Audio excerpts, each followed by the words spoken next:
주님 안에서 은혜와 평강을 기원합니다. 신명기 10장 성경 칼럼 요절 3절 13절 제목 그리스도인의 좋은 표징.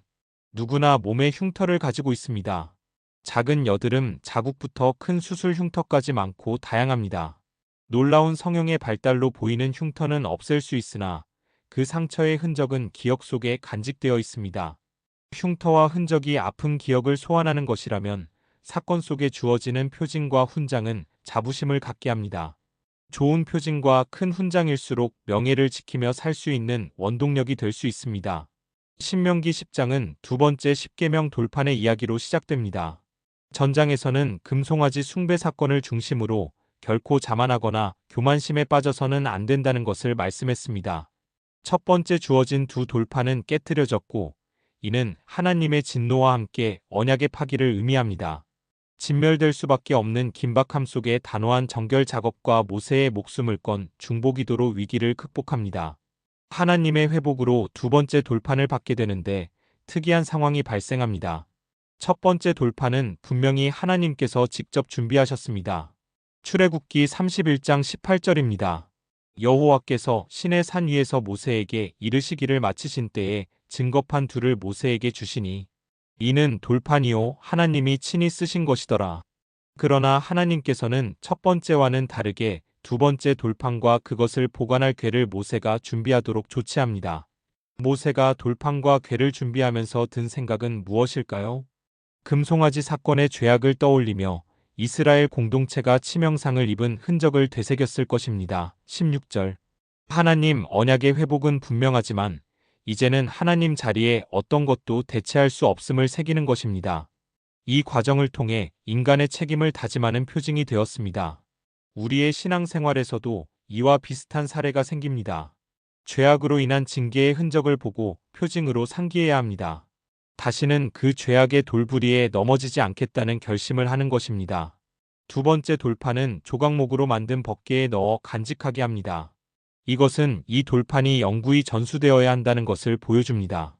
결국 십계명이 새겨진 두 돌판은 하나님의 말씀의 대표가 됩니다. 이런 이유로 대제사장 외에는 아무도 손댈 수 없게 합니다. 어느 누구도 수정하거나 가감할 수 없는 말씀의 순정성을 계시합니다. 마태복음 5장 18절입니다.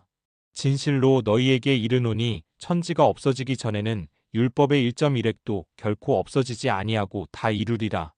두 돌판을 언약궤에 넣어 백성들이 물리적으로 볼 수 없게 하는 것은 우상 숭배를 막고 계명을 마음판에 새기게 하려는 것입니다.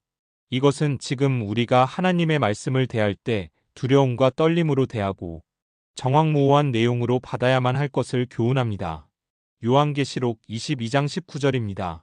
만일 누구든지 이 두루마리의 예언의 말씀에서 제하여 버리면 하나님이 이 두루마리에 기록된 생명나무와 및 거룩한 성에 참여함을 제하여 버리시리라.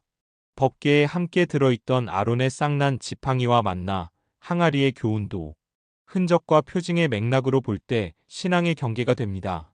아론의 쌍난 지팡이의 사건적 의미는 아론의 직계만이 구별되어 제사장직을 승계해야 한다는 것입니다. 이는 참 대제사장 되시는 예수님을 예표합니다. 죽은 지팡이에서 싹이 나고 열매가 맺는 기적은 죽음에서 부활하신 생명의 주님을 계시하며 이를 영구히 잊지 말라는 교훈입니다. 법궤 안에 만나 항아리는 1차적으로 광야의 40년 동안 이스라엘 백성에게 주어진 육적 양식에 대한 표징입니다. 그런데 주님은 만나에 대한 새로운 해석을 해주심으로 진정한 영적 양식인 주님을 계시하였습니다.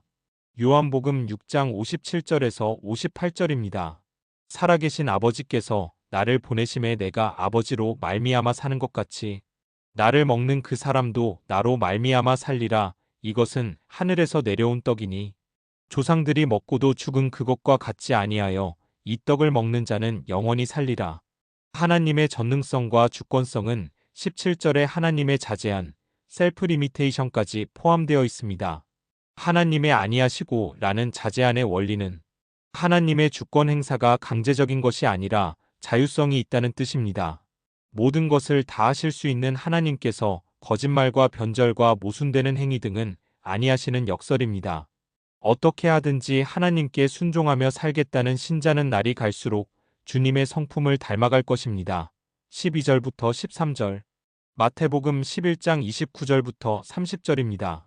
나는 마음이 온유하고 겸손하니 나의 멍에를 메고 내게 배우라. 그리하면 너희 마음이 쉼을 얻으리니 이는 내 멍에는 쉽고 내 짐은 가벼움이라 하시니라. 아멘.